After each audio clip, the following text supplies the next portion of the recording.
ನಮಸ್ಕಾರ ಅಮೋಘ ನ್ಯೂಸ್ಗೆ ಸ್ವಾಗತ. ನಾನು ಸ್ಮಿತಾ. ಪ್ರತಿಯೊಬ್ಬ ಶಿಕ್ಷಕರು ಮನಸ್ಸು ಮಾಡಿದರೆ ಸಮಾಜವನ್ನು ಬದಲಾಯಿಸುವ ಸಾಮರ್ಥ್ಯ ಇದೆ ಎಂದು ತುಮಕೂರು ವಿಶ್ವವಿದ್ಯಾನಿಲಯದ ಕುಲಪತಿ ಪ್ರೊಫೆಸರ್ ವೆಂಕಟೇಶ್ವರಲು ಅವರು ಆಧುನಿಕ ಶಿಕ್ಷಣ ನೀತಿ ಮತ್ತು ಸ್ವಾಮಿ ವಿವೇಕಾನಂದರ ಆದರ್ಶಗಳ ಕುರಿತು ಒಂದು ದಿನದ ಕಾರ್ಯಾಗಾರವನ್ನು ಉದ್ಘಾಟಿಸಿದರು. ತುಮಕೂರಿನ ಅನನ್ಯ ಶಿಕ್ಷಣ ಸಂಸ್ಥೆಯು ತುಮಕೂರಿನ ಪ್ರತಿಷ್ಠಿತ ವಿದ್ಯಾಸಂಸ್ಥೆಗಳ ಮುಖ್ಯಸ್ಥರನ್ನು ಆಹ್ವಾನಿಸಿ ಒಂದೇ ವೇದಿಕೆಯಲ್ಲಿ ಸನ್ಮಾನಿಸಿ ಗೌರವಿಸಲಾಯಿತು. ತುಮಕೂರಿನ ಅನನ್ಯ ಸಮೂಹ ಸಂಸ್ಥೆಯ ಅನನ್ಯ ಇನ್ಸ್ಟಿಟ್ಯೂಟ್ ಆಫ್ ಕಾಮರ್ಸ್ ಅಂಡ್ ಮ್ಯಾನೇಜ್ಮೆಂಟ್ನ ಸಭಾಂಗಣದಲ್ಲಿ ಸನ್ಮಾನ ಕಾರ್ಯಕ್ರಮವನ್ನು ಆಯೋಜಿಸಲಾಗಿತ್ತು. ತುಮಕೂರು ವಿಶ್ವವಿದ್ಯಾನಿಲಯ ಕುಲಪತಿ ಪ್ರೊಫೆಸರ್ ವೆಂಕಟೇಶ್ವರಲು ಅವರು ಆಧುನಿಕ ಶಿಕ್ಷಣ ನೀತಿ ಮತ್ತು ಸ್ವಾಮಿ ವಿವೇಕಾನಂದರ ಆದರ್ಶಗಳ ಕುರಿತು ಒಂದು ದಿನದ ಕಾರ್ಯಾಗಾರವನ್ನು ಉದ್ಘಾಟಿಸಿದರು. ಇದೇ ವೇಳೆ ಮಾತನಾಡಿದ ಕುಲಪತಿಗಳು, ತುಮಕೂರಿನ ಪ್ರತಿಷ್ಠಿತ ವಿದ್ಯಾಸಂಸ್ಥೆಗಳ ಮುಖ್ಯಸ್ಥರನ್ನ ಕರೆಸಿದ್ದಕ್ಕೆ ಧನ್ಯವಾದಗಳು ತಿಳಿಸಿ, ಅನನ್ಯ ಮತ್ತು ವಿದ್ಯಾನಿಧಿ ಕಾಲೇಜು ಉತ್ತಮ ಪಾಠ ಪ್ರವಚನ ಮಾಡುವ ಮೂಲಕ ತಮ್ಮ ಕಾಲೇಜುಗಳಿಗೆ ರ್ಯಾಂಕ್ಗಳು ಬರುವಂತೆ ಶ್ರಮಿಸುತ್ತಿರುವುದಕ್ಕೆ ಮೆಚ್ಚುಗೆ ವ್ಯಕ್ತಪಡಿಸಿದರು. ಪ್ರತಿಯೊಬ್ಬ ಶಿಕ್ಷಕರು ಮನಸ್ಸು ಮಾಡಿದರೆ ಸಮಾಜವನ್ನು ಬದಲಾಯಿಸುವ ಸಾಮರ್ಥ್ಯ ಇದೆ. ವಿದ್ಯಾರ್ಥಿಗಳು ಸ್ವಾವಲಂಬಿಗಳಾಗಿ ಬದುಕುವಂತಹ ಶಿಕ್ಷಣ ನೀಡಬೇಕಿದೆ. ಮಕ್ಕಳಿಗೆ ಉತ್ತಮ ಶಿಕ್ಷಣ ನೀಡುವ ಮೂಲಕ ಅವರನ್ನ ಬದಲಾಯಿಸುವ ಮಟ್ಟಿಗೆ ಶಿಕ್ಷಕರು ಬೆಳೆಯಬೇಕಾಗಿದೆ ಎಂದು ಕುಲಪತಿಗಳು ತಿಳಿಸಿದರು. ಮುಖ್ಯವಾಗಿ 20 ವರ್ಷ ಬೇಡಿದೆ. ಇದು ಎಕ್ಸ್ಕ್ಲೂಸಿವ್ ಫಾರ್ ಟೀಚರ್ಸ್ ಅನ್ನಿಸ್ತದೆ. ಟೀಚರ್ಸ್ ಆ್ಯಂಡ್ ಮ್ಯಾನೇಜ್ಮೆಂಟ್ ಈ ತರ ಟೀಚರ್ಸ್ಗೆ ವರ್ಕ್ಶಾಪ್ ಮಾಡೋದು ತುಂಬಾ ಸಂತೋಷ ವಿಚಾರ. ಯಾಕಂದ್ರೆ ಸಮಾಜದಲ್ಲಿ ಯಾವುದನ್ನ ಬದಲಾವಣೆ ಮಾಡಬೇಕಂದ್ರೆ ಮೊದಲಾಗಿ ನಾವು ಟೀಚರ್ಸ್ನ ಬದಲಾವಣೆ ತರಬೇಕು. ನನ್ನ ವಿಶ್ವವಿದ್ಯಾಲಯದಲ್ಲಿ ಸಾಕಷ್ಟು ನಾವು ಮೋಟಿವೇಶನ್ ಲೆಕ್ಚರ್ಸ್ ಮಾಡ್ತಾ ಇದ್ದೀವಿ ಮಕ್ಕಳಿಗೆ. 1 ವರ್ಷ ನಂತರ ನಾನು ಕಂಡಿದ್ದೇನೆಂದ್ರೆ, ಮಕ್ಕಳಿಗೆ ಬದಲಾವಣೆ ತರಬೇಕಂದ್ರೆ ನಾವು ಟೀಚರ್ಸ್ ಬದಲಾವಣೆ ತರಬೇಕು. ಯಾರು ಮೊದಲು ಫಸ್ಟ್, ಕೋಳಿ ಫಸ್ಟ್ ಮೊಟ್ಟೆ ಫಸ್ಟ್ ಅಂತ ಗೊತ್ತಾಗುತ್ತೆ, ರಿಸಲ್ಟ್ ಬರೋದಿಲ್ಲ. ಟೀಚರ್ಸ್ ಕ್ಲಾಸಿಂದ ಬಂದ್ಕೊಂಡು ಹೇಳ್ತಾರೆ, ಈ ಮಕ್ಕಳಿಗೆ ಏನು ಗೊತ್ತೇ ಆಗೋದಿಲ್ಲ, ಏನು ಬರೋದಿಲ್ಲ ಅಂತ ಪ್ಲೇ ಮಾಡ್ತಾರೆ. ಕ್ಲಾಸಿಂದ ಹೊರ ಬಂದ್ಕೊಂಡೆ ಮಕ್ಕಳಿಗೆ ಹೇಳ್ತಾರೆ, ಈ ಟೀಚರ್ಸ್ ಏನು ಬರೋದಿಲ್ಲ ಅಂತ ಹೇಳ್ತಾರೆ. ಯಾರು ಸೆಪರೇಟ್ ಮಾಡಬೇಕು ಅಲ್ವಾ? ಪ್ರತಿ ಸಾರಿ ಬೇರೆಯವರಿಗೆ ಪ್ಲೇ ಮಾಡೋದ್ರ ಮುಂಚೆ ನನ್ನ ತಪ್ಪು ಅರ್ಥ ಮಾಡಬೇಕು. ಸಮಾಜ ಸುಧಾರಣೆ ಮಾಡಬೇಕಂದ್ರೆ ಎಲ್ಲೋ ಹುಡುಕ ಬೇಕಿಲ್ಲ. ನಾನು ಸುಧಾರಣೆ ಆದರೆ ಸಮಾಜ ಸುಧಾರಣೆ ಆಗ್ತದೆ. ಫಸ್ಟ್ ನಾನು ಬದಲಾವಣೆ ಆಗಬೇಕು. ಇದು ನನ್ನ ಪ್ರಿನ್ಸಿಪಲ್. 3 ವರ್ಷದಿಂದ ಕಳೆದ 3 ವರ್ಷಗಳಿಂದ ಸತತವಾಗಿ ಬೇರೆ ಬೇರೆ ಆಕ್ಟಿವಿಟೀಸ್ ಮಾಡಿ ಏನು ಸುಧಾರಣೆ ತರಬೇಕಂತ ನಾನು ವಿಶ್ವವಿದ್ಯಾಲಯ ಮಟ್ಟದಲ್ಲಿ ನಾನು ಪ್ರಯತ್ನ ಮಾಡ್ತಾ ಇದ್ದೇನೆ. ಬಿಎಸ್ಎಂ ರಾಷ್ಟ್ರ ಸಂಘಟನಾ ಕಾರ್ಯದರ್ಶಿ ಬಿಆರ್ ಶಂಕರಾನಂದಜಿ ಅವರು ಕಾರ್ಯಾಗಾರದ ಸಂಪನ್ಮೂಲಗಳ ವ್ಯಕ್ತಿಯಾಗಿ ಮಾತನಾಡುತ್ತಾ, ಮನುಷ್ಯನಿಗೆ ಸಂವೇದನೆ ಅಗತ್ಯವೆಂದರೆ ಶಿಕ್ಷಕರು ಸದಾ ಶಿಕ್ಷಣದ ಬಗ್ಗೆ ಚಿಂತಿಸುತ್ತಿರಬೇಕು. ಶಿಕ್ಷಣದ ಪ್ರಾಣವೆಂದರೆ ಶಿಕ್ಷಕ ಎಂದು ಹೇಳುತ್ತಾ ಶಿಕ್ಷಣದ ಗುಣಮಟ್ಟದ ಬಗ್ಗೆ ಸಮಗ್ರವಾಗಿ ತಿಳಿಸಿದರು.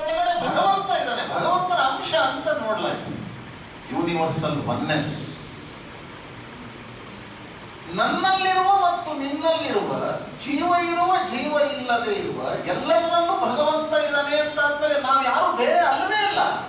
ಆಕಾರ ಮಾತ್ರ ಬೇರೆ. We are one in real sense. ಈ ಯೂನಿವರ್ಸಲ್ ಒನ್ನೆಸ್ ಶಂಕರಾಚಾರ್ಯರಿಂದ ಹಿಡ್ಕೊಂಡು ಎಲ್ಲರೂ ಬಸವಣ್ಣನವರೆಗೆ ಅಂಬೇಡ್ಕರ್ ಅವರೆಗೆ ಇದನ್ನು ನಂಬಿದ್ರು, ಇದರಂತೆ ನಡ್ಕೊಂಡು ಇದನ್ನು ನಂಬಿದ ದೇಶ ಇದು. ಹೀಗಾಗಿ ಇಲ್ಲಿ ಮೂಲದಲ್ಲಿ ಸಂಘರ್ಷ ಇಲ್ಲ. ಆ ಸಂಘರ್ಷ ವಿಕೃತಿಯ ರೂಪದಲ್ಲಿ ಬೆಳೆದಿರೋದು. ಎಲ್ಲಿಯಾದ್ರೂ ಸಂಘರ್ಷ ಆಗ್ತಾ ಇದೆ. ಎರಡನೇದು, thy need is greater. ನನಗಿಂತ ನಿನ್ನ ಅವಶ್ಯಕತೆ ಜಾಸ್ತಿ ಇದೆ. ಟ್ರಾಫಿಕ್ ಜಾಮ್ ಯಾಕಾಗುತ್ತೆ? ಮೀ ಫಸ್ಟ್, ನಾನು ಮೊದಲು ಅಂದಾಗ ಟ್ರಾಫಿಕ್ ಜಾಮ್ ಆಗೋದು. ತಾಯಿ ಫಸ್ಟ್ ಅಂದಾಗ ಟ್ರಾಫಿಕ್ ಜಾಮ್ ಆಗೋದೇ ಇಲ್ಲ. ನಾನು ಮೊದಲು ಅಂದಾಗ ಸಮಸ್ಯೆಗಳ ನಿರ್ಮಾಣ ಆಗುತ್ತೆ. ನೀನು ಮೊದಲು ಅಂದಾಗ ಸಮಸ್ಯೆಗಳ ಪರಿಹಾರ ಆಗುತ್ತೆ. ಅದಕ್ಕಾಗಿ ತಾಯಿ ನೀಡ್ ಈಸ್ ಗ್ರೇಟರ್. ಮೂರನೇದು, ಎಕ್ಸ್ಪ್ಲಾಯ್ಟೇಷನ್ ಆಫ್ ದಿ ನೇಚರ್ ಅಲ್ಲ, ಸರ್ವೈವಲ್ ಆಫ್ ದಿ ಫಿಟ್ಟೆಸ್ಟ್ ಅಲ್ಲ. ತಾಯಿ ನೀಡ್ ಈಸ್ ಗ್ರೇಟರ್. ಇದು ಸಂವೇದನೆ. ಇನ್ನು ಇದೇ ಸಂದರ್ಭದಲ್ಲಿ ವಿದ್ಯಾವಾಹಿನಿ ಶಿಕ್ಷಣ ಸಂಸ್ಥೆಯ ಕಾರ್ಯದರ್ಶಿ ಎನ್ಬಿ ಪ್ರದೀಪ್ ಕುಮಾರ್, ಅಕ್ಷಯ ಎಜುಕೇಷನ್ ಟ್ರಸ್ಟ್ನ ಅಧ್ಯಕ್ಷ ಡಾಕ್ಟರ್ ಕೆಎಸ್ ಶಿವಕುಮಾರ್, ಶ್ರೀದೇವಿ ವೈದ್ಯಕೀಯ ಕಾಲೇಜಿನ ನಿರ್ದೇಶಕ doctor Raman R Hulinaykar, Ashwini ayurvedic medical ಕಾಲೇಜಿನ ಡಾಕ್ಟರ್ ರಾಧೇಶ್ ರವರುಗಳನ್ನು ಸನ್ಮಾನಿಸಲಾಯಿತು. ಕಾರ್ಯಕ್ರಮದಲ್ಲಿ ಸಂಸ್ಥೆಯ ಅಧ್ಯಕ್ಷ ಹಾಗೂ ಎಡಿಟರ್ ವಿಶ್ವನಾಥ್, ಉಪಾಧ್ಯಕ್ಷ ಬಿಆರ್ ಉಮೇಶ್, ಸಂಸ್ಥೆಯ ಟ್ರಸ್ಟಿ ಡಾಕ್ಟರ್ ಎಚ್ ಹರೀಶ್, ಕಾಲೇಜಿನ ಪ್ರಾಚಾರ್ಯ ಡಾಕ್ಟರ್ ಎಂಆರ್ ವಿಶ್ವಾಸ್ ಮತ್ತಿತರರು ಇದ್ದರು. ರಾಯಚೂರು ಜಿಲ್ಲೆಯ ಮಾನ್ವಿ ಪಟ್ಟಣದ ವಾರ್ಡ್ನ ನಂಬರ್ 2ನೇ ಮೂಲಭೂತ ಸೌಕರ್ಯಗಳ ಕೊರತೆಯಿಂದ ತೀವ್ರ ಸಂಕಷ್ಟದಲ್ಲಿದ್ದು ಇಲ್ಲಿನ ನಿವಾಸಿಗಳು ಪ್ರತಿನಿತ್ಯ ನರಕ ಯಾತನೆ ಅನುಭವಿಸುವಂತಾಗಿದೆ. ಸರಿಯಾಗಿ ರಸ್ತೆ ಇಲ್ಲ, ಕುಡಿಯುವ ನೀರು ಇಲ್ಲ, ವಿದ್ಯುತ್ ಕಂಬಗಳು ಇಲ್ಲ, ಅಗತ್ಯತೆ ಸೌಲಭ್ಯಗಳಿಲ್ಲದೆ ಜನರು ತತ್ತರಿಸಿ ಹೋಗಿದ್ದಾರೆ. ರಸ್ತೆಗಳ ದುಸ್ಥಿತಿ ಸಂಪೂರ್ಣವಾಗಿ ಹದಗೆಟ್ಟಿದ್ದು ಗುಂಡಿಗಳಿಂದ ತುಂಬಿವೆ. ಇದರಿಂದಾಗಿ ವಾಹನ ಸಂಚಾರ ಅಷ್ಟೇ ಅಲ್ಲದೆ ಕಾಲ್ನಡಿಗೆಯೂ ಕಷ್ಟಕರವಾಗಿದೆ. ಮಳೆ ಬಂದರೆ ಸಾಕು, ವೃದ್ಧರು ಮಕ್ಕಳು ಹೋಗಬೇಕಾದರೆ ಮೊಳಕಾಲುದ್ದಕ್ಕೂ ನೀರು ನಿಲ್ಲುತ್ತದೆ. ನೀರಿನಲ್ಲಿ ನಡೆದುಕೊಂಡು ಮಕ್ಕಳು ಶಾಲೆಗೆ ಹೋಗುವುದು ಅನಿವಾರ್ಯವಾಗಿದೆ.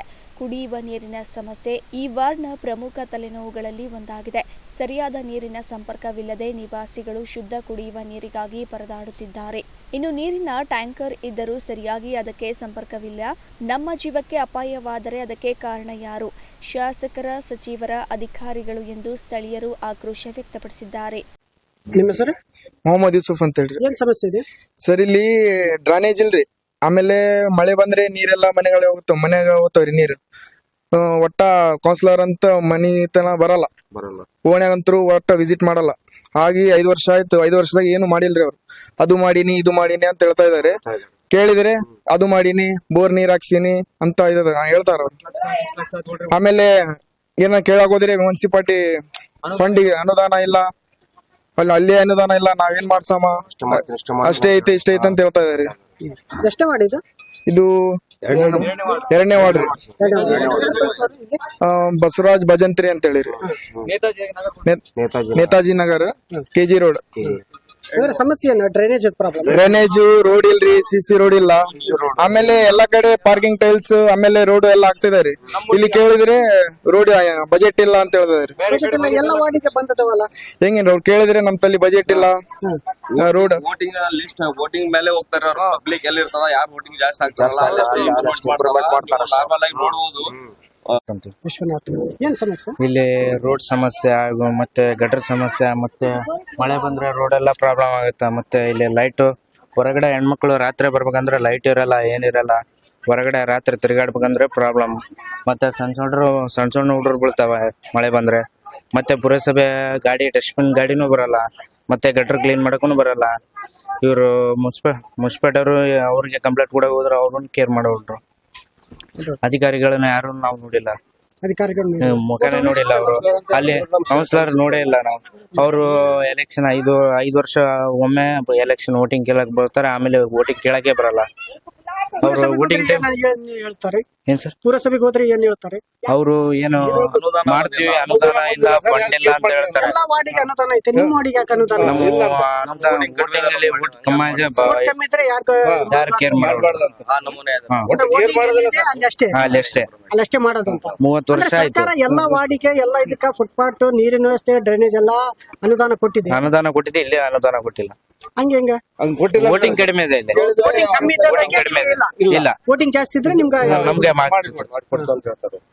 ಮತ್ತೆ ಹೆಂಗ್ ತಿರ್ಗಾಡ್ತೀರಿ ಮಳೆಗೆಲ್ಲ ಬಂದ್ರೆ? ಇದು ಹಂಗೆ ತಿರ್ಗಾಡ್ತಿದ್ವಿ. ಇವ್ರು ಏನೆಲ್ಲ ಹೇಳಿದ್ರೆ ಕಂಪ್ಲೇಂಟ್ ಮಾಡಿದ್ರು ಯಾರು ಕೇರ್ ಮಾಡ್ತಾ ಇಲ್ಲ. ಕೇರ್ ಮಾಡ್ತಾರೆ. ಮಳೆ ಬಂದರೆ ಸರಿಯಾದ ಚರಂಡಿ ವ್ಯವಸ್ಥೆ ಇಲ್ಲದ ಕಾರಣ ನೀರು ಮನೆಯೊಳಗೆ ನುಗ್ಗುತ್ತದೆ. ಇದರಿಂದ ಮನೆಯ ವಸ್ತುಗಳಿಗೆ ಹಾನಿಯಾಗುವುದಲ್ಲದೆ ನೈರ್ಮಲ್ಯದ ಸಮಸ್ಯೆಗಳು ಸೃಷ್ಟಿಯಾಗುತ್ತವೆ.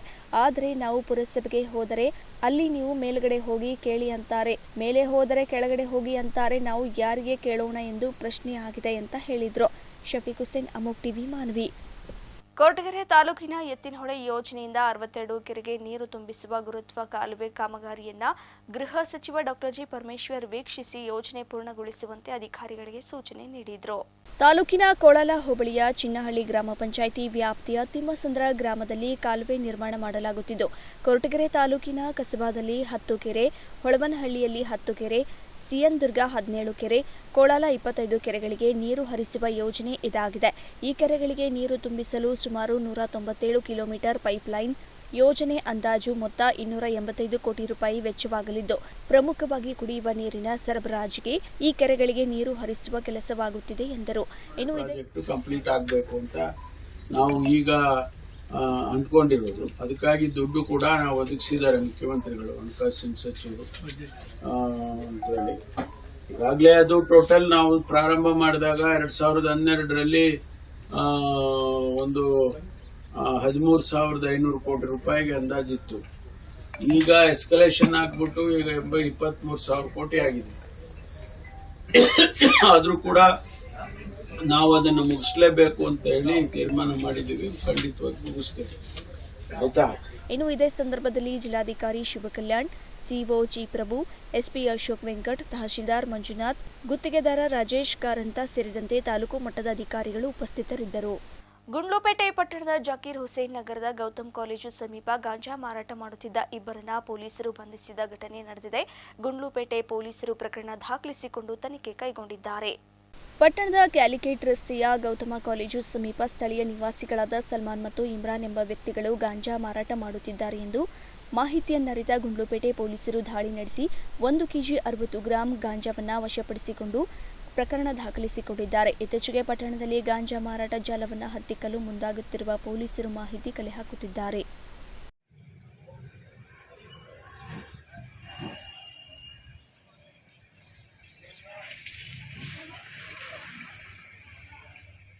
ಗುಬ್ಬಿ ತಾಲೂಕಿನಲ್ಲಿ ಮಹೇಶ್ ಎಂಬ ರೈತನ ತೋಟದಲ್ಲಿ 2 ಬಾರಿ ಅಡಿಕೆ ಗಿಡ ಕತ್ತರಿಸಿರುವವರ ವಿರುದ್ಧ ಕಾನೂನು ಕ್ರಮ ಜರುಗಿಸಿ ಅವರನ್ನ ಗಡೀಪಾರು ಮಾಡಬೇಕೆಂದು ಕಡಿದ ಅಡಿಕೆ ಸಸಿ ಹಿಡಿದು ರೈತ ಸಂಘಟನೆಯಿಂದ ಪ್ರತಿಭಟನೆ ಮಾಡಿದ್ದಾರೆ.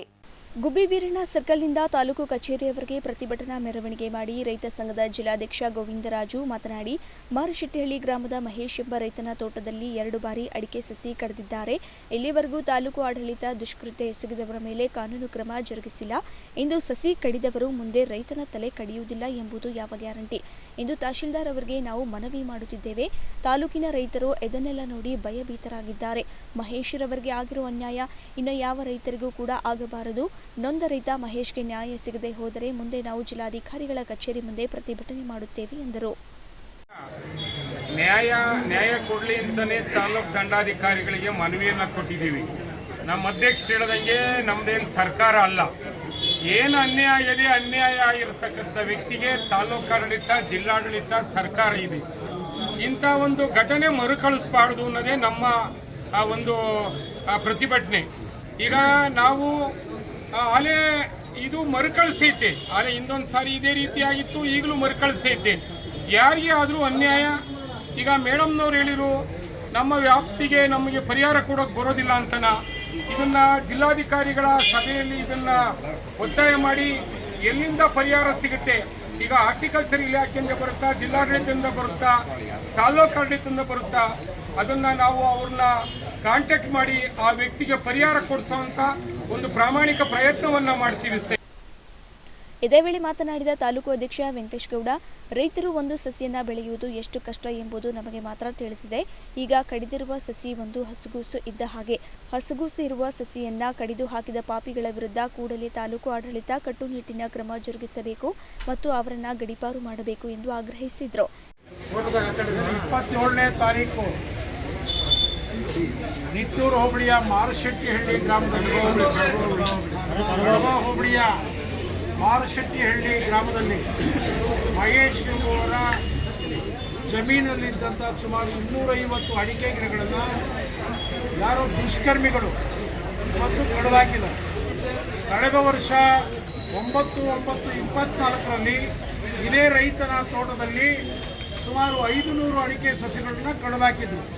ಈ ಸಂಬಂಧವಾಗಿ ಮಹೇಶ್ ಎಂಬುವರು ಸಂಬಂಧಪಟ್ಟಂಥ ಪೊಲೀಸ್ ಠಾಣೆಗೆ ದೂರು ನೀಡಿದ್ರು. ಅವರಿಗೆ ಇಲ್ಲಿವರೆಗೂ ಯಾವುದೇ ರೀತಿಯ ನ್ಯಾಯ ಸಿಕ್ಕಿಲ್ಲ. ಮೊದಲನೇ ಬಾರಿ ನಡೆದಂಥ ಆರೋಪಿಯನ್ನು ಪತ್ತೆ ಹಚ್ಚಿ ಅವ್ರನ್ನ ಶಿಕ್ಷೆಗೆ ಒಳಪಡಿಸಿದರೆ ಇವತ್ತು ಮತ್ತೆ ಆ ರೀತಿಯ ಪ್ರಕರಣ ಮರುಕಳಿಸ್ತಕ್ಕಂಥದ್ದು ಆಗ್ತಾ ಇರಲಿಲ್ಲ. ಹಾಗಾಗಿ ಪೊಲೀಸ್ ಇಲಾಖೆಯ ನಿರ್ಲಕ್ಷ್ಯತೆ ಮತ್ತು ತಾಲೂಕಾಡಳಿತದ ಬೇಜವಾಬ್ದಾರಿಯಿಂದ ಇವತ್ತು ಈ ರೀತಿಯ ಪ್ರಕರಣಗಳು ಮತ್ತೆ ನಡೀತಾ ಇದೆ. ಇಡೀ ತಾಲೂಕಿನಲ್ಲಿ ಸುಮಾರು 4-5 ಪ್ರಕರಣಗಳು ನಡೆದಿದೆ. ಯಾಕೆಂದ್ರೆ ಇನ್ನು ಇದೇ ವೇಳೆ ತಾಲೂಕಿನ ಎಲ್ಲ ಅಧಿಕಾರಿಗಳು ಒಳಗೊಂಡಂತೆ ತಿಂಗಳಿಗೊಮ್ಮೆ ರೈತರು ಕುಂದುಕೊರತೆಯ ಸಭೆ ಕರೆಯುವಂತೆ ಒತ್ತಾಯ ಮಾಡಿ ತಹಶೀಲ್ದಾರ್ ಆರತಿ ಬಿ ಅವರಿಗೆ ಮನವಿ ಪತ್ರ ಸಲ್ಲಿಕೆ ಮಾಡಲಾಯಿತು. ಇದೇ ಸಂದರ್ಭದಲ್ಲಿ ರೈತ ಸಂಘದ ಲೋಕೇಶ್, ಮಂಜುನಾಥ್ ಇತರರು ಹಾಜರಿದ್ದರು. ದೇವನಹಳ್ಳಿ ತಾಲೂಕು ವಿಜಯಪುರ ಪಟ್ಟಣದ ಸರ್ಕಾರಿ ಪದವಿ ಪೂರ್ವ ಕಾಲೇಜು ಶಾಲಾ ವಿಭಾಗದಲ್ಲಿ ಹೋಬಳಿಯ ಮಟ್ಟದ ಕ್ರೀಡಾಕೂಟ ಕಾರ್ಯಕ್ರಮವನ್ನು ಕ್ರೀಡಾ ಜ್ಯೋತಿ ಬೆಳಗಿಸುವುದರ ಮೂಲಕ ಪುರಸಭಾ ಅಧ್ಯಕ್ಷೆ ಭವ್ಯ ಮಹೇಶ್ ಉದ್ಘಾಟಿಸಿದರು. ವಿಜಯಪುರ ಪಟ್ಟಣದ ಸರ್ಕಾರಿ ಪದವಿ ಪೂರ್ವ ಕಾಲೇಜು ಶಾಲಾ ವಿಭಾಗದ 2025-26ನೇ ಸಾಲಿನ ವಿಜಯಪುರ ಹೋಬಳಿಯ ಮಟ್ಟದ ಕ್ರೀಡಾಕೂಟದಲ್ಲಿ ಮಾತನಾಡಿದ ಅವರು, ಗ್ರಾಮೀಣ ಮಕ್ಕಳು ದೇಶಕ್ಕೆ ಸೀಮಿತವಾಗಬೇಕು, ಗ್ರಾಮಕ್ಕೆ ಸೀಮಿತವಾಗಬಾರದು. ವಿದ್ಯಾರ್ಥಿಗಳು ಪೋಷಕರಿಗೆ, ಗುರುಗಳಿಗೆ, ವಿದ್ಯೆ ಕಲಿತ ಶಾಲೆಗೆ ಹಾಗೂ ಊರಿಗೆ ಹೆಸರು ತರುವಂತಾಗಿ ಸೋಲು ಗೆಲುವನ್ನ ಸಮಾನವಾಗಿ ಸ್ವೀಕರಿಸುವ ಸಹೋದರತ್ವ ಮನೋಭಾವನೆ ಬೆಳೆಸಿಕೊಳ್ಳುತ್ತಾರೆ ಎಂದು ತಿಳಿಸಿದರು. ಆದ್ರಿಂದ ಕ್ರೀಡೆ ಕಡೆನೂ ತುಂಬಾ ಗಮನ ಹರಿಸಿ, ವಿದ್ಯೆ ಜೊತೆಗೆ ಕ್ರೀಡೆಯನ್ನು ಬೆಳಿಬೇಕು. ನೀವು ಈ ವಿಜಯಪುರಕ್ಕೆ ಸೀಮಿತ ಅಲ್ಲ, ಇಡೀ ರಾಜ್ಯಕ್ಕೆ ಸೀಮಿತ ಆಗಿರೋರು. ಇಂದಿನ ಮಕ್ಕಳೇ ಮುಂದಿನ ಪ್ರಜೆಗಳು. ವಿದ್ಯೆ ಕಡೆನೂ ಗಮನ ಕೊಡಿ. ವಿದ್ಯೆ ಎಷ್ಟು ಮುಖ್ಯ ಅಂತ ನಿಮಗೆ ಗೊತ್ತಿದೆ. ಈ ಕಾಲದಲ್ಲಿ ವಿದ್ಯೆ ಇಲ್ಲ ಅಂದ್ರೆ ನಾವು ತುಂಬಾನೇ ಕಷ್ಟ. ಓದಿ ಚೆನ್ನಾಗಿ ತಂದೆ ತಾಯಿಗೆ ಹೆಸರು ಕೊಡಿ, ಹಾಗೂ ನಿಮ್ಮ ಶಿಕ್ಷಕರಿಗೆ ಒಳ್ಳೆ ಹೆಸರು ತರಬೇಕು ಅಂತ ಹೇಳ್ತಾ ನನ್ನ ಮಾತನ್ನು ಮುಗಿಸ್ತೇನೆ. ಇನ್ನು ಪುರಸಭಾ ಸದಸ್ಯ ವಿಮಲಾ ಬಸವರಾಜು ಮಾತನಾಡಿ, ಕ್ರೀಡೆಯಿಂದ ಶಿಸ್ತು, ಸಂಯಮ, ಮನಸ್ಸು ಉಲ್ಲಾಸದಿಂದಿರಲು ಮತ್ತು ಸ್ಪರ್ಧಾತ್ಮಕ ಮನೋಭಾವ ಬೆಳೆಯುತ್ತದೆ. ಮಕ್ಕಳು ಇಂದಿನ ದಿನಗಳಲ್ಲಿ ದೈಹಿಕ ಆಟವಾಡುವ ಬದಲು ಮೊಬೈಲ್ಗಳಲ್ಲಿ ಆಡುವ ಆಟ ಜಾಸ್ತಿ ಆಗಿದೆ ಎಂದು ತಿಳಿಸಿದರು. ನಾನು ಕಲಿಸಿರ್ತಕ್ಕಂಥ ವಿದ್ಯಾರ್ಥಿಗಳಿಗೆ ಎಷ್ಟು ಚೆನ್ನಾಗಿ ಅವರು ವಿದ್ಯೆಯನ್ನ ಕಲಿತಿದ್ದಾರೆ ಅನ್ನೋದಕ್ಕೆ ಒಂದು ಪರೀಕ್ಷೆಯನ್ನ ಒಡ್ತಾರೆ. ಒಂದು ಮರದ ಹತ್ರ ಕದ್ಕೊಂಡೋಗಿ ದ್ರೋಣಾಚಾರ್ಯರು ಎಲ್ಲರನ್ನ ಸಾಲಾಗಿ ನೆನೆಸಿ ಎಲ್ಲರ ಕೈಲೂ ಬಿಲ್ಲನ್ನ ಕೊಟ್ಟು, ಬಾಣ ಬಿಲ್ಲನ್ನ ಕೊಟ್ಟು, ಆ ಮರವನ್ನ ನೋಡಿ ಏನು ಕಾಣಿಸ್ತಾ ಇದೆ ನಿಮ್ಗೆ ಎಲ್ಲಾರು ಅಂತ ಒಬ್ಬೊಬ್ಬರನ್ನ ಕೇಳ್ತಾರೆ. ಒಬ್ಬೊಬ್ರು ನನಗೆ ಮರದ ಕೊಂಬೆ ಕಾಣಿಸ್ತಾ ಇದೆ, ನನಗೆ ಮರದ ಎಲೆಗಳು ಕಾಣಿಸ್ತಾ ಇದೆ. ಒಬ್ಬ ದುರ್ಯೋಧನ ಹೇಳ್ತಾನೆ, ನನಗೆ ಗಿಳಿ ಕಾಣಿಸ್ತಾ ಇದೆ ಅಂತ ಹೇಳ್ಬಿಟ್ಟು. ಆಗ ಇನ್ನೊಬ್ಬರು ಪ್ರೀತಿಯ ಶಿಷ್ಯ ಅರ್ಜುನ, ಗೂಢಕೇಶ ಅಂತ ಸಹ ಅವರಿಗೆ ಹೆಸರಿದೆ, ಕೇಳ್ತಾರೆ ಅರ್ಜುನನಿಗೆ, ನಿನಗೆ ಏನ್ ಕಾಣಿಸ್ತಾ ಇದೆ ಅಂತ ಕೇಳಿದಾಗ ಅರ್ಜುನ ಬಿಲ್ಲು ಮತ್ತೆ ಬಾಣವನ್ನ ಹೂಡಿ ಆ ಕಡೆ ನೋಡ್ತಾ ಇರ್ತಾನೆ. ಏತನ್ ಮಧ್ಯೆ ಅಂದ್ರೆ ಒಂದೇ ದೃಷ್ಟಿಯಿಂದ ನೋಡ್ತಾ ಇರ್ತಾನೆ. ಗುರುಗಳೇ, ನನಗೆ ಗಿಳಿಯ ಕತ್ತು ಮತ್ತು ಕಣ್ಣು ಕಾಣಿಸ್ತಾ ಇದೆ ಅಂತ ಹೇಳ್ತಾನೆ. ಆಗ ಗುರುಗಳಿಗೆ ತುಂಬಾ ಖುಷಿಯಾಗಿಬಿಡುತ್ತೆ. ಯಾಕೆ ಅಂದ್ರೆ ಗುರಿ ಯಾವತ್ತೂ ಗುರುಗಳು. ಇನ್ನು ಈ ಸಂದರ್ಭದಲ್ಲಿ ಪುರಸಭಾ ಸದಸ್ಯ ಕೇಶವಪ್ಪ, ಹನೀಫ್ ಉಲ್ಲಾ, ಮುಖ್ಯ ಶಿಕ್ಷಕಿ ಕೋಮಲಾ, ಕೊಟ್ರೇಶ್, ರಾಜು, ಶಿಕ್ಷಕ ವೃಂದ ಹಾಗೂ ವಿದ್ಯಾರ್ಥಿಗಳು ಇದ್ದರು. ಅಕ್ಷಯ್ ವಿ, ಅಮೋಕ್ ಟಿವಿ, ದೇವನಹಳ್ಳಿ. ದೇವನಹಳ್ಳಿ ತಾಲೂಕು ಪ್ರವಾಸಿ ಮಂದಿರದಲ್ಲಿ ಪ್ರಜಾ ವಿಮೋಚನಾ ಚಳವಳಿ ಬಹುಜನ ಸೇವಾ ಸಮಿತಿ ಸ್ವಾಭಿಮಾನ ವತಿಯಿಂದ ಪತ್ರಿಕಾಗೋಷ್ಠಿ ನಡೆಯಿತು.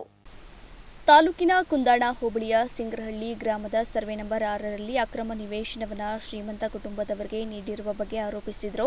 ಸಮತಾ ಸೈನಿಕ ದಳದ ರಾಜ್ಯ ಮಹಾಪ್ರಧಾನ ಕಾರ್ಯದರ್ಶಿ ವೆಂಕಟರಮಣಪ್ಪ ಮಾತನಾಡಿ, ಗೋಮಾಳ ಜಾಗದಲ್ಲಿ ಅಕ್ರಮವಾಗಿ ಮನೆ ಕಟ್ಟಿಕೊಂಡು ಮೋಜು ಮಸ್ತಿ ನಡೆಯುತ್ತಿದೆ. ಅಧಿಕಾರಿಗಳು ಅಧಿಕಾರ ದುರ್ಬಳಕೆ ಮಾಡಿಕೊಂಡು ಉಳ್ಳವರಿಗೆ ನಿವೇಶನ ನೀಡುತ್ತಾರೆ. ಇದರ ಬಗ್ಗೆ ಜಿಲ್ಲಾಧಿಕಾರಿಗಳಿಗೆ ದೂರು ನೀಡಿ 25 ದಿನ ಕಳೆದರೂ ಉತ್ತರ ಬಂದಿಲ್ಲ. ಇದಕ್ಕೆಲ್ಲ ನೇರ ಹೊಣೆ ಸರ್ಕಾರಿ ಕಂದಾಯ ಇಲಾಖಾಧಿಕಾರಿಗಳೇ ಅಂತ ಹೇಳಿದರು. ಇನ್ನು ಇದೇ ಸಂದರ್ಭದಲ್ಲಿ ಪ್ರಜಾ ವಿಮೋಚನಾ ಚಳವಳಿ ಸ್ವಾಭಿಮಾನ ರಾಜ್ಯಾಧ್ಯಕ್ಷ ಮುನಿಯಾಂಜನಪ್ಪ ಇತರರು ಇದ್ದರು. ಅಕ್ಷಯ್ ವಿ, ಅಮೋಕ್ ಟಿವಿ, ದೇವನಹಳ್ಳಿ. ಆಶ್ರಯ ಕಮಿಟಿಯಲ್ಲಿ ಸೈಟ್ಗಳು ಮಾಡಿ ಮನೆಗಳು ಕೊಡಬೇಕಂದ್ರೆ ಅದಕ್ಕೆ ಆದಂಥ ನೀತಿ ನಿಯಮಗಳು ಮತ್ತು ಪ್ರೋಸೆಸ್ ಇರುತ್ತೆ ಸರ್ಕಾರದಲ್ಲಿ. ಆ ಸರ್ಕಾರದಲ್ಲಿ ಪ್ರೋಸೆಸ್ ಮಾಡುವ ಸಂದರ್ಭದಲ್ಲಿ ಎಲ್ಲ ಜಾತಿ ಜನವರ್ಗದವರಿಗೂ ಸಹ ಆದ್ಯತೆ ಕೊಡಬೇಕಾಗುತ್ತೆ. ಆ ಆದ್ಯತೆ ಕೊಟ್ಟಿಲ್ಲ. ಇಲ್ಲಿನ ಅಧಿಕಾರಿಗಳು ಯಾರೂ ಕೊಟ್ಟಿಲ್ಲ. ಒಂದೇ ಗ್ರಾಮದವರಿಗೆ, ಅದರಲ್ಲೂ ಒಂದೇ ಸಮುದಾಯದವರಿಗೆ ಸುಮಾರು 60 ಸೈಟ್ಗಳನ್ನು ಕೊಟ್ಟು ಅದರಲ್ಲಿ ಮನೆಗಳನ್ನು ಕಟ್ಕೊಳ್ಳೋದಕ್ಕೆ ಬಿಟ್ಟಿದ್ದಾರಲ್ಲ ಇಲ್ಲಿನ ಸರ್ಕಾರಿ ಅಧಿಕಾರಿಗಳು. ಇದಕ್ಕಾಗಿ ಇವರ ಮೇಲೆ ನೇರವಾಗಿ ನಾವು ಆರೋಪ ಮಾಡ್ತಾ ಇದ್ದೀವಿ. ಯಾವ ಮಾನದಂಡದ ಮೇಲೆ ಒಂದೇ ಕುಟುಂಬ ಮತ್ತು ಒಂದೇ ಸ್ಥಳೀಯರಿಗಲ್ಲದೆ ಯಾವ ರೀತಿ ಕೊಟ್ಟಿದ್ದೀರಿ ಅನ್ನೋದು ನಮ್ಮ ಪ್ರಶ್ನೆ. ಕೊಟ್ಟರೆ ಆಶ್ರಯ ಕಮಿಟಿಯಲ್ಲಿ 94C 94CC ಪ್ರಕಾರ ಅಕ್ರಮ ಸಕ್ರಮನೇ ಆಗಲಿ. ಅಕಸ್ಮಾತ್ ಅವರೇನಾದರೂ ಅಕ್ರಮವಾಗಿ ಮನೆಗಳು ಕಟ್ಕೊಂಡಿದ್ರೆ ಸಕ್ರಮ ಮಾಡಬೇಕು ಅಂತ ಹೇಳಿದ್ರೆ 94C 94CC ಪ್ರಕಾರ ಅದನ್ನು ಸಕ್ರಮ ಮಾಡಬೇಕು. ಅದೂ ಆಗಿಲ್ಲ. ದಾಖಲೆ ಕೊಡೋದಕ್ಕೆ ಕಾರಣ ಏನು, ಅವರಿಗೆ ಯಾವ ಮಾನದಂಡದ ಮೇಲೆ ಕೊಟ್ಟಿದ್ದೀರಿ ಅನ್ನೋದನ್ನು ನಾವು ನೇರವಾಗಿ ಜಿಲ್ಲಾಧಿಕಾರಿಗಳು, AC ಮತ್ತು ತಹಸೀಲ್ದಾರ್ ಅವ್ರನ್ನ ಮತ್ತು ಸಂಬಂಧಪಟ್ಟ PDO ಮತ್ತು EO ಅವ್ರನ್ನ ಪ್ರಶ್ನೆ ಮಾಡ್ತಾ ಇದ್ದೀವಿ. ಇದರಲ್ಲಿ ನೇರವಾಗಿ ಇಲ್ಲಿರ್ತಕ್ಕಂಥ ಎಲ್ಲ ಅಧಿಕಾರಿಗಳೂ ಸಹ ನೇರವಾಗಿ ಆರೋಪಕ್ಕೆ ಸಿಲುಕಾಕೊಂಡಿದ್ದಾರೆ. ನಾವು ಈಗ ಕೇಳ್ತಾ ಇರೋದು ಒಂದೇ, ನೀವು ತನಿಖೆ ಮಾಡಿ. ಮನಿ ಡಬ್ಬಿಂಗ್ ಪ್ರಕರಣದಲ್ಲಿ ಪೊಲೀಸರಿಂದಲೇ ಪೊಲೀಸರನ್ನ ಹುಡುಕಾಟ ನಡೆಸುತ್ತಿರುವಂತಹ ಶಾಕಿಂಗ್ ಸುದ್ದಿಯಾಗಿದ್ದು, ಚಾಮರಾಜನಗರದಲ್ಲಿ ವಂಚನೆ ಜಾಲ ಸಕ್ರಿಯವಾಗಿದೆ ಎಂಬುದಕ್ಕೆ ತಾಜಾ ಉದಾಹರಣೆಯಾಗಿದೆ. ಚಾಮರಾಜನಗರದಲ್ಲಿ ವಿಶೇಷ ಪ್ರಕರಣವೊಂದು ಬೆಳಕಿಗೆ ಬಂದಿದ್ದು, ಬೇಲಿಯೇ ಎದ್ದು ಹೊಲವನ್ನ ಮೇಯ್ದಂತೆ ಈ ರೀತಿ ಆರಕ್ಷಕ ಇಲಾಖೆ ತಲೆ ತಗ್ಗಿಸುವಂತಾಗಿದೆ. ನಿರ್ಗತಿಕರು, ಬಡವರಿಗೆ ಅನ್ಯಾಯಕ್ಕೊಳಗಾದವರಿಗೆ ಆಶಾ ಕಿರಣವಾಗಬೇಕಿದ್ದ ಪೊಲೀಸರೇ ಕರಪ್ಷನ್ಗೆ ಮುಂದಾಗಿ ಬರೋಬ್ಬರಿ 3.70 ಲಕ್ಷ ಹಣವನ್ನ ಪೀಕಿದ 4 ತಂಡ ಈಗ ತಲೆಮರೆಸಿಕೊಂಡಿದ್ದು, ತನ್ನ ಇಲಾಖೆಯ ಸಿಬ್ಬಂದಿಗಳಿಗಾಗಿ ಪೊಲೀಸರೇ ತಲಾಶೆ ನಡೆಸುತ್ತಿರುವುದು ನಾಚಿಕೆಗೇಡಿನ ಸಂಗತಿಯಾಗಿದೆ. ತಮಿಳುನಾಡು ಉದ್ಯಮಿಯಿಂದ ಹಣವನ್ನ ಪೀಕಿ ವಂಚಿಸಿದ್ದ 4ರನ್ನ ಅಮಾನತುಗೊಳಿಸಿದ SP ಡಾಕ್ಟರ್ BT ಕವಿತಾ ವಿಶೇಷ ತನಿಖಾ ತಂಡವನ್ನ ರಚಿಸಿದ್ದಾರೆ. 3 ತಿಂಗಳ ಹಿಂದಷ್ಟೇ ಚಾಮರಾಜನಗರದ ಅನ್ಸಾರಿ ಎಂಬುವನಿಗೆ ತಮಿಳುನಾಡಿನ ಸಚ್ಚಿದಾನಂದ ಎಂಬ ಉದ್ಯಮಿಯ ಪರಿಚಯವಾಗಿ ಇತ್ತೀಚೆಗೆ ಆತನಿಗೆ ಕರೆ ಮಾಡಿದ ಅನ್ಸಾರಿ, ನಮ್ಮಲ್ಲಿ ಹಣವನ್ನ ಹೂಡಿಕೆ ಮಾಡಿದ್ದೆಯಾದಲ್ಲಿ ಕೆಲವೇ ದಿನಗಳಲ್ಲಿ ನೀವು ಹಾಕಿದ ಹಣವನ್ನ ಡಬಲ್ ಮಾಡಿಕೊಡಲಾಗುವುದು ಎಂದು ನಂಬಿಸಿ ಚಾಮರಾಜನಗರಕ್ಕೆ ಬರಲು ಆಹ್ವಾನ ನೀಡಿದ್ದಾರೆ ಎನ್ನಲಾಗಿದೆ. ಅನ್ಸಾರಿ ಮಾತು ನಂಬಿದ ಸಚ್ಚಿದಾನಂದ 3 ಲಕ್ಷ ಹಣದೊಂದಿಗೆ ಚಾಮರಾಜನಗರಕ್ಕೆ ಬಂದಂತಹ ಸಂದರ್ಭದಲ್ಲಿ ಹೋಟೆಲ್ ಡೆಲ್ಲಿ ದರ್ಬಾರ್ನಲ್ಲಿ ಬಾಡಿಗೆ ಕೊಠಡಿ ಪಡೆದು ಅನ್ಸಾರಿಗಾಗಿ ಕಾಯುತ್ತಿದ್ದ ವೇಳೆ ಪೊಲೀಸರೆಂದು ಕೊಠಡಿ ಪ್ರವೇಶಿಸಿದ 4ರು ಇಲ್ಲಿ ಅನೈತಿಕ ಚಟುವಟಿಕೆ ನಡೆಯುತ್ತಿದೆ, ನಿನ್ನನ್ನ ಬಂಧಿಸಿ ಮಾಧ್ಯಮ ಮತ್ತು ಪತ್ರಿಕೆಗಳಲ್ಲಿ ಪ್ರಚಾರಪಡಿಸಬೇಕಾಗುತ್ತದೆ ಎಂದು ಬೆದರಿಕೆ ಹಾಕಿ ಆತನ ಬಳಿ ಇದ್ದ 3 ಲಕ್ಷ ಹಣವನ್ನ ಕಿತ್ತುಕೊಳ್ಳುವ ಜೊತೆಗೆ ಇನ್ನು 1 ಲಕ್ಷ ಹಣ ಕೊಡುವಂತೆ ಧಮಕಿ ಹಾಕಿದ್ದಾರೆ ಎಂದು ಆರೋಪವಿದೆ. ಸ್ಥಳದಲ್ಲಿ ಸೈಯದ್ ಇಮ್ರಾನ್ ಎಂಬಾತನಿಗೆ 70,000ವನ್ನ ಗೂಗಲ್ ಪೇ ಮಾಡಿಸಿ ಅಲ್ಲಿಂದ ತೆರಳಿದ್ದಾರೆ.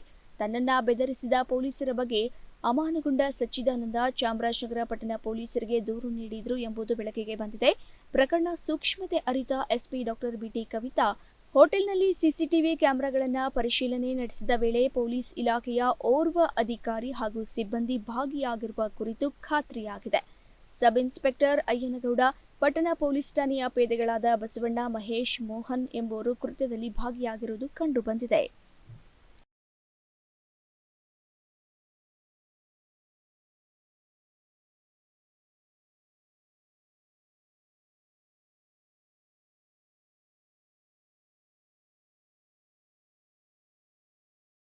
ಇದಿಷ್ಟು ಸುದ್ದಿಗಳು. ನೋಡ್ತಾ ಇರಿ ಅಮೋಘ್ TV, ಎಂದೆಂದಿಗೂ ನಿಮ್ಮೊಂದಿಗೆ.